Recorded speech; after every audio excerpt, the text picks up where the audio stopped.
بسم اللہ الرحمن الرحیم۔ وفات اور قبروں سے متعلق بدعات۔ میت کے سینے پر پیشانی یا کفن پر کلمہ شہادت لکھنا جائز نہیں، اس لیے کہ میت کے پھولنے پھٹنے کی وجہ سے کلمہ شہادت کی بے حرمتی ہوگی۔ البتہ اگر روشنائی وغیرہ کے بغیر محض انگلی کے اشارے سے اس طرح کلمہ شہادت لکھا جائے کہ لکھنے کے نشان ظاہر نہ ہوں تو اس کی گنجائش ہو سکتی ہے۔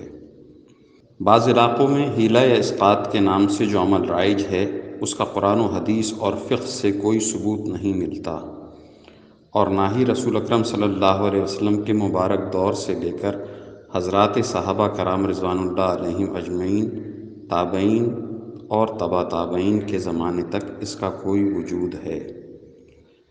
اگر یہ کوئی کار خیر ہوتا تو رسول اللہ صلی اللہ علیہ وسلم اور صحابہ کرام ایسے لوگوں کے لیے ضرور یہ حیلہ تجویز فرماتے جن کے ذمے نماز، روزہ وغیرہ قضا واجب تھے، اس لیے کہ عام مومنین پر آپ صلی اللہ علیہ وسلم اور آپ کے جانثاروں سے زیادہ کوئی اور شفیق نہیں ہو سکتا۔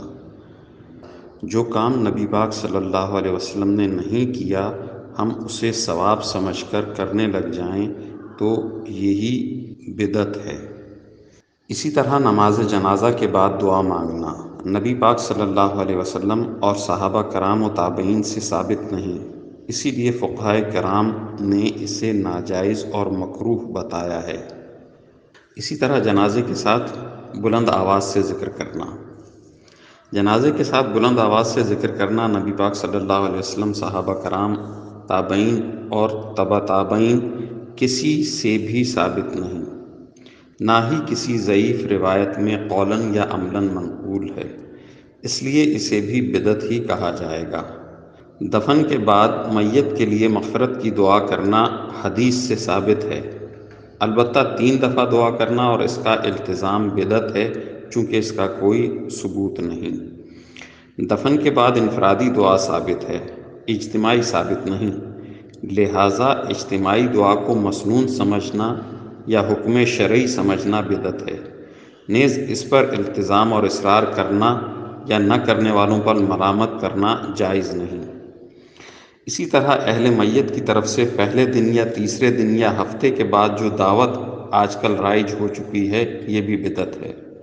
فقہ حنفی کے بہت بڑے عالم علامہ ابن حمام رحمہ اللہ تعالی فرماتے ہیں کہ میت کے گھر والوں کی طرف سے دعوت کرنا مکروہ ہے، اس لیے کہ دعوت و ضیافت خوشی کے موقع پر ہوتی ہے نہ کہ مصیبت کے وقت پر۔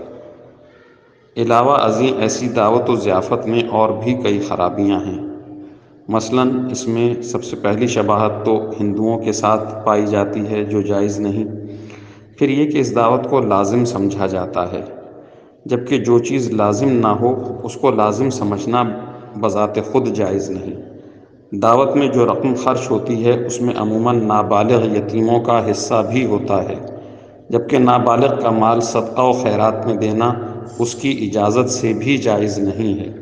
اس مسئلے کو اچھی طرح سمجھ لینا چاہیے کہ نابالغ کا مال صدقہ و خیرات میں اس کی اجازت سے دینا بھی جائز نہیں ہے۔ اسی طرح اس قسم کی دعوتوں سے ایصال ثواب مقصود نہیں ہوتا بلکہ دکھاوا مطلوب ہوتا ہے، یا پھر لوگوں کے طعنوں سے بچنے کے لیے دعوت کی جاتی ہے جو شرک کی چھوٹی قسم ہے۔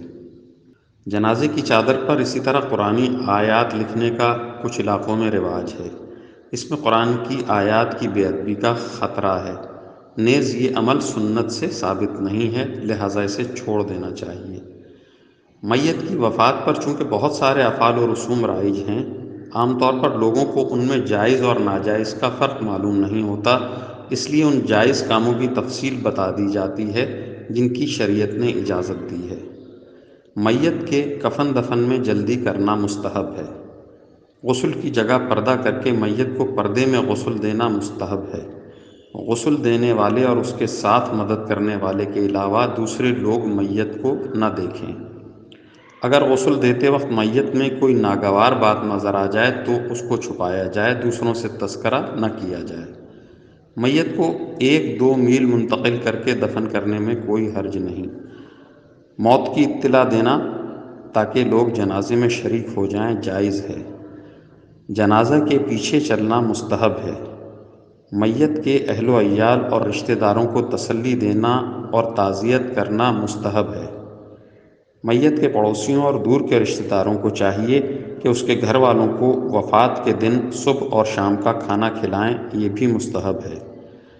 اہل میت 3 دن تک اپنے مکان یا بیٹھک میں تعزیت کے لیے آنے والوں کے لیے بیٹھ جائیں تو اس میں کوئی حرج نہیں، لیکن اس دوران کوئی کام خلاف شرع نہ ہو۔ میت کو اعمال صالحہ کا ثواب پہنچانا جائز ہے۔ عمل خیر چاہے بدنی ہو یا مالی، دونوں کا ثواب بخشنے سے میت کو پہنچ جاتا ہے۔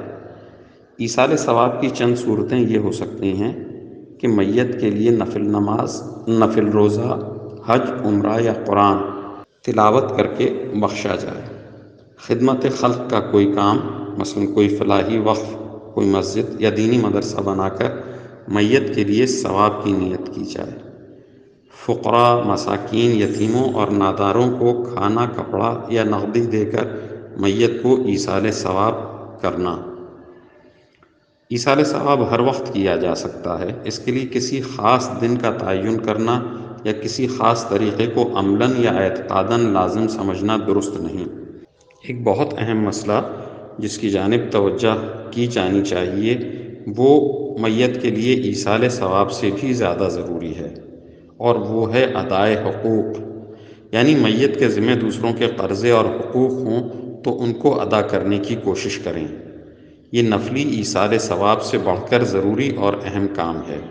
نبی پاک صلی اللہ علیہ وسلم اس شخص کا جنازہ بھی نہیں پڑھاتے تھے جس پر قرض ہوتا تھا اور اس کا مال اس قرضے کی ادائیگی کے لیے کافی نہ ہوتا۔ دھیان رکھنے کی ضرورت ہے کہ میت کے لیے جو بھی خیرات کی جائے اس میں یتیم کا مال نہ ہونا چاہیے، ورنہ کھانے اور کھلانے والے دونوں گنہگار ہوں گے۔ میت کو ثواب پہنچنا تو دور کی بات ہے۔ خیرات مستحقین اور غریب افراد کو دی جائے۔ مالدار لوگ اگر کھانے کھا گئے تو غریبوں کو کھلانے والا ثواب نہیں ملے گا۔